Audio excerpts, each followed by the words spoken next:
मोहतरम सामीन, सलाम अलैकुम।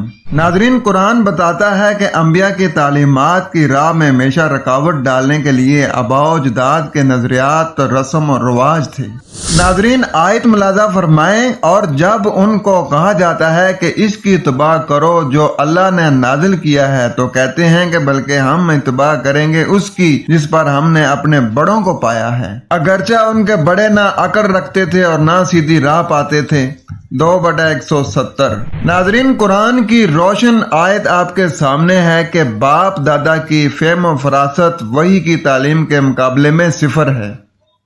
वही के मुकाबले में बुजुर्गों के रस्म और रवाज की बुलंदी का गुमान इंसानों के ईमान को घुन की तरह चाट रहा है, और लोग कुफरिस्तान की अंधेर नगरी में ऐसे जा डूबे हैं कि दोबारा निकलना मुश्किल हो जाता है। नाजरीन, कुरान की तालीम वाज़ह है कि तुम्हारे बाप दादा ना अकड़ रखते हैं और ना वो हिदायत पर थे। अल्लाह तालीम दे रहा है कि इंसान अपने बाप दादा के रस्म और रवाज छोड़कर कुरान पर जमा हो जाएं और बाप दादा की मन घड़त मजहबी दास्तानों से पीछा छुड़ाएं जिनका वही में कोई मुकाम नहीं है। बाप दादा का तवातरी दीन कार रिसालत में हमेशा रुकावट रहा है। आज भी तवातर कुरान की राह में रुकावट है। अंबिया किराम की दावत का मकसद माशरे के हर फर्द को गैरुल्लाह की गुलामी से आज़ाद कराना और फिर हर फर्द की बुनियादी ज़रूरियात ज़िंदगी को पूरा करना है।